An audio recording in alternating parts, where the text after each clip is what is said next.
What happens when one of the world's most iconic action heroes walks into a daytime talk show expecting a light-hearted interview, and instead walks straight into a veiled ambush?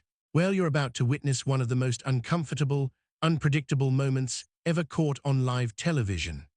Arnold Schwarzenegger, the man who redefined strength on screen and off, took a seat on The View that morning with the quiet confidence of someone who's been through far worse than bad lighting and awkward questions.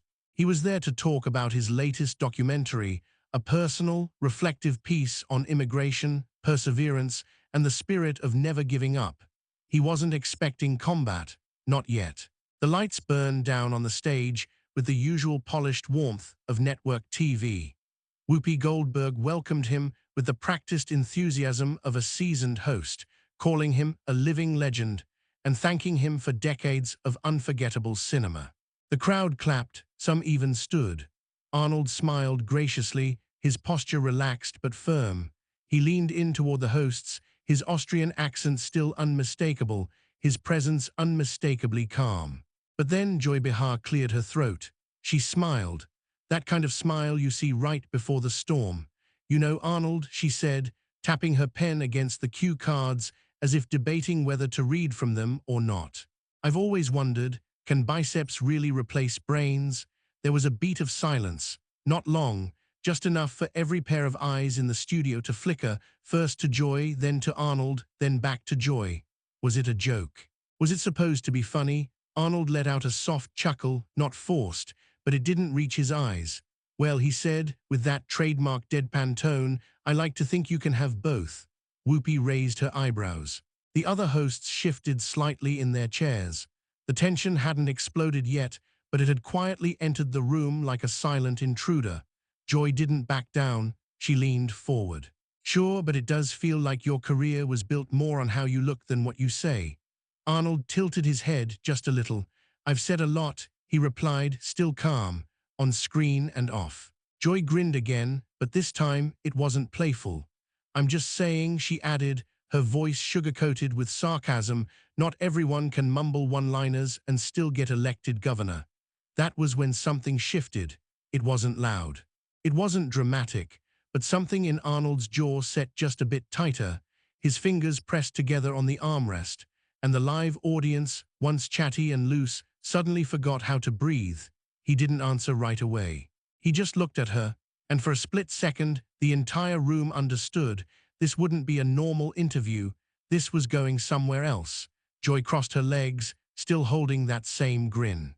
Not wide enough to be warm, not sharp enough to be cruel. But it lingered, like the aftertaste of a joke no one really laughed at. She tilted her head, eyes narrowing just a bit, and continued without skipping a beat. "You know, when I think of your film career, Arnold," she said, tapping her pen again like a slow drumbeat, "I think of a certain pattern. The silent type, the stoic soldier, the unstoppable machine. Tough guy with 5 lines of dialogue and 1,000 rounds of ammo." The audience gave a nervous chuckle, 1 or 2 claps that died out before they could become anything. Arnold nodded slowly, thoughtful, still calm. "Those roles connected with people," he said, measured. "Sometimes you don't need 1,000 words to say something powerful." Joy didn't let up. She reached for her mug, took a slow sip, then locked eyes with him. "Of course," she said lightly, "but it helps if the actor can actually act." The words weren't loud, but they landed with the weight of something heavier than they sounded. The room got colder by a degree. The studio lights didn't dim, but somehow it felt darker. Arnold didn't flinch. "I never claimed to be a Shakespearean actor," he said plainly, "but I know what I brought to the screen." And judging by the box office, the audience appreciated it. Joy leaned in. "Box office doesn't mean talent, Arnold. People watched those movies because they liked explosions and muscles, not because they were moved by your emotional range." He offered a half smile, not amused. "You know what people told me after those movies?" he asked. "They said it made them believe they could be strong, that they could protect their families, that they weren't powerless." Joy raised an eyebrow. "Sounds like a convenient rewrite of history," she said, "because from where I'm sitting, it looks like the industry cast you over and over as the same man. Different uniform, same one-liner." Arnold's expression didn't change. But something in his voice dropped a degree colder. And maybe from where you're sitting, that's all you see. The other hosts exchanged glances. Whoopi looked like she was about to jump in, but Joy lifted her hand slightly, signaling she wasn't done. "So you're okay being a stereotype?" she asked, her tone now edged with something sharper. As long as the check's clear and the audience cheers, Arnold's gaze didn't waver. "I'm okay with playing roles that inspire strength. Even if that strength doesn't fit your definition of art." The air grew heavier, that familiar tension, the kind you can feel even through a screen, settled over the set. Joy leaned back, arms folded, her smirk fading just a little. "But don't you think," she said slowly, as if daring him, "that real actors challenge themselves, grow, evolve beyond being a walking catchphrase?" Arnold looked at her, not angry but steady. "I challenged myself every time I walked on set with a language I wasn't born speaking. Every time I carried a scene with presence instead of words. Every time I told a story without needing to scream or cry to be heard." The audience didn't clap. They didn't move. They were holding their breath now. Joy's mouth opened, but no words came for a beat. The silence grew louder than the conversation ever had, and Arnold sat there still, composed. Because some storms don't rage, they just wait. Joy wasn't done. She tilted her head again, that same calculating glint behind her eyes. Her voice dropped just slightly, the way someone speaks when they're pretending to be curious but already think they know the answer. "Let me ask you something, Arnold," she said, setting her mug down. "Do you think Hollywood picked you because of your acting? Or was it the accent, the muscles, the novelty of seeing a guy who sounded like a Bond villain but looked like a tank?" Arnold looked at her, unmoving. "I mean," Joy went on, as if she were unwrapping a gift she already knew the contents of, a thick Austrian accent, a face that didn't exactly do subtle emotion, and a body sculpted like it came out of a comic book. That's not the traditional path to Hollywood stardom. So was it really talent, or just timing? There it was, the quiet dismissal of everything he had built, boiled down to a gimmick. Arnold didn't interrupt. He let her finish, waited for the silence, let the words hang in the air like smoke. Then he leaned forward slightly. "I was born in a village that had no running water," he said. His voice was steady, clear, Austria post-war. "My father was a police chief with a belt and a drinking problem. We didn't have much, but we had cold winters, hard walls, and enough hunger to teach you what ambition tastes like." The audience went still. Even the host sat a little straighter. Arnold continued. "I started lifting weights with bricks tied to broomsticks. My first gym had no mirrors. We didn't have supplements. We had dried bread and boiled potatoes. I worked construction jobs at 15, saved every coin to buy my first real barbell. My hands bled before they calloused." Joy shifted just slightly. "When I came to America," Arnold said, his voice now quieter but firmer, "I had $30. I slept on the floor of a friend's apartment. I ate expired cans of tuna and bread crusts because that's all I could afford. I didn't speak English. I'd spend my days pouring cement and my nights repeating the same words into a mirror over and over just to audition for one line in a detergent commercial." He paused, not for drama, but because the memory seemed to land heavy in his chest. "I went to every class I could find. Acting, diction, breath control. I recorded myself reading the newspaper so I could learn rhythm. I watched American game shows just to mimic the host's inflection. And when the casting directors laughed at me, when they said no one would buy a hero with that voice, I went back to work." Joy opened her mouth, but Arnold kept going. "You talk about timing," he said, eyes locked on hers. "But timing doesn't help if you don't survive long enough to meet it. Luck didn't carry those weights for me. Luck didn't build the muscle. Luck didn't memorize those scripts. Luck didn't show up at 4 a.m. for training before the sun rose." He leaned back, but his gaze never left her. "So no, Joy, I wasn't chosen because I was lucky. I wasn't handed anything. I chose this pain. I chose this path. Because the only thing more terrifying than failing was staying where I came from." The silence that followed wasn't the awkward kind. It was reverent. You could feel it in the stillness of the audience, the way even the camera operators hesitated to breathe. Joy blinked, her smile flickered just for a second. And in that second, something unspoken passed through the room. Not pity, not agreement, respect. But Joy still had more to say. Joy crossed her legs again, arms folding this time, not out of comfort, but calculation. The smile returned, but not to her eyes. It was the kind that said she'd found a new angle, one she'd been waiting to use.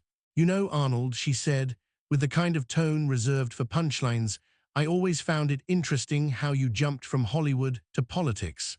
Like the spotlight wasn't bright enough, so you went looking for a bigger stage."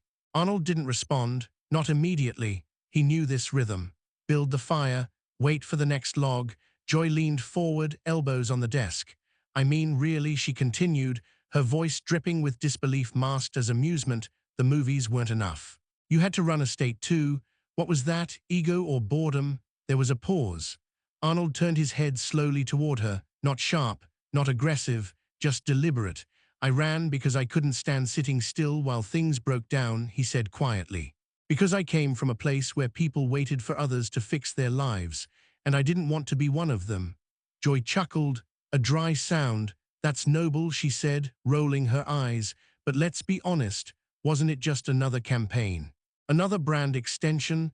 The Terminator goes to Sacramento." Arnold's jaw tightened just enough to notice, but his voice stayed even. "I didn't do it for headlines. I didn't need more fame. I did it because I saw a system choking on its own indecision. I saw people hurting, infrastructure crumbling, fires burning through our forests, while politicians smiled for cameras." Joy raised a brow. "And you thought you could fix it with catchphrases?" Arnold leaned in, elbows on the table, gaze steady. "No, I thought I could fix it with action." There it was again, that shift in the room. Like gravity had adjusted itself. He didn't raise his voice. He didn't wave his hands. But the weight of what he said landed like a stone. "I'm not a politician," he said. "I never claimed to be. I didn't grow up in a mansion. I wasn't groomed for power. I came in with two things, discipline and urgency. The rest I learned on the job." Joy smirked. "Or you hired good speechwriters." Arnold didn't blink. "I read every bill myself. I sat in meetings until midnight. I fought for environmental reform while others fought for airtime. I vetoed bills I knew would cost me popularity. And I showed up, every day, even when it wasn't easy. Especially when it wasn't easy." Joy tapped her pen again. "So all of that was out of pure altruism, nothing to do with ambition, legacy, trying to stay relevant." Arnold smiled for the first time in a while, but it wasn't amusement. It was restraint. "You think being relevant is the same as being seen? It's not. Relevance is about impact, and I don't need a headline to remind me what I did mattered." The words hit with precision. Joy opened her mouth, but Arnold cut in, not with volume, but with clarity. "I visited schools where kids had no books. I sat with firefighters who had no equipment. I listened to nurses who hadn't slept in 36 hours. I didn't fix everything. I couldn't, but I tried. And that's more than most do." He paused. "Trying doesn't mean you think you're a savior. It means you refuse to be a bystander." The silence that followed felt longer than it probably was. Whoopi glanced to the side, unsure if she should interrupt. The other hosts were quiet now, hands folded, eyes locked on the back and forth. Joy shifted in her seat, just slightly. Her smirk had softened, but the fight hadn't left her yet. "Still sounds like a long campaign ad to me," she said. Arnold looked at her calm. "Then maybe you haven't been listening." And just like that, the momentum had shifted again. From questions to answers, from accusation to resolve. But everyone in the room knew one thing for sure. This wasn't over, not even close. Joy leaned forward again, as if she hadn't just been overpowered by a wave of conviction. Her voice carried the same tone she'd used since the beginning, light, skeptical, just amused enough to sting. "All of that," she said, waving a hand in the air like she was brushing away a puff of smoke, "sounds really touching." It does. But let's be honest here, Arnold. At the end of the day, it's all part of the brand, isn't it? The image, the myth. You play the hero on screen, and you figured out how to keep playing him off screen too.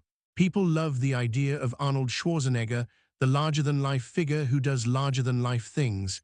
She paused, let that thought settle. But what if that's all it is? An idea, a performance? Arnold's expression didn't shift. But the silence that followed wasn't blank, It was calculating, measured, and when he finally spoke, it wasn't with defensiveness. It was with something far more unsettling. Truth. You think I'm a myth? He asked quietly. Fine. Let me tell you a story. The audience straightened. So did the hosts. There was a flood, Arnold said. Lowe's angels, streets underwater, people trapped in cars on roofs waiting. I was home. No cameras, no security detail. Just me, my truck, and the knowledge that I couldn't sit there and do nothing. Joy blinked. I drove out with food, blankets, a rope, helped an elderly man wade through chest-deep water while his dog barked from the porch, carried a woman who couldn't walk, stayed until the fire department arrived, never told anyone, didn't post about it. You want to know how the story came out? A neighbor caught it on their phone. I didn't even know they were filming. He leaned in slightly. So if that was a performance, Joy, then it was for an audience of none. She started to respond, but he raised his hand, not to silence, but to continue. I built 25 homes for veterans, out of pocket. No press release, no ribbon cutting, just the keys handed to men who gave their bodies and peace of mind for this country. He looked at her, not with anger, with clarity. And when I was elected governor, I took no salary, not $1. Every year I signed the check back to the state, because the job was a duty, not a payday. Joy's mouth was tight now, her pen was still, and when the pandemic hit, I reached out to hospitals myself. Quietly, I asked what they needed: masks, ventilators, oxygen tanks. Then I wired the money, paid for shipments. No camera crews, no interviews, just crates showing up at emergency rooms. You know what name was on the boxes? None. Because the patients didn't need to know who sent it. They just needed to breathe. The studio was silent. Arnold took a breath, not to calm down, but to make sure they heard him. I've spent my life hearing people say I'm only good at pretending. But when the storms hit, when the fires come, when the world stops breathing and people start drowning, what do you want? A perfect monologue or a pair of hands that actually lift you? Joy's eyes narrowed. That's convenient, she said slowly. All these saintly actions, and we're only just now hearing about them. Arnold gave a short laugh, not cruel, not mocking. You're hearing about them because you accused me of being an illusion, he said. You forced me to explain why I'm not. And I hate that, because if you need someone to tell you they're a good person, maybe they're not. His words hung there, not dramatic, not desperate, just real. You think I need applause? He asked. I've had standing ovations in a dozen countries. That's not what drives me. What drives me is waking up and knowing I didn't waste the life I fought to build. What drives me is the kid who grew up with nothing becoming the man who gives something back. Joy didn't speak, so Arnold did. You know why I keep quiet about what I do off camera? Because when it's real, it doesn't need an audience. And when it's right, it doesn't wait for a script. The tension in the room wasn't uncomfortable now. It was reverent. Even Joy, for all her experience, for all her bravado, seemed momentarily disarmed. Her fingers tightened around the pen in her hand, but she didn't raise it again. Not yet. Arnold sat back, folding his hands. Some people act like heroes, he said. Some people talk like heroes. And some people, when no one's watching, just get up and do what needs to be done. He didn't smile. He didn't look proud. He looked tired, but honest. And for the first time since the segment began, Joy didn't have something clever to say. Joy adjusted her mic, her fingers a little too quick, her breath just a little too loud. The silence had stretched longer than she expected, longer than she liked, and she needed to break it before it started speaking for her. She straightened her back, forced a chuckle, and leaned toward Arnold with something that resembled a smirk but didn't quite land.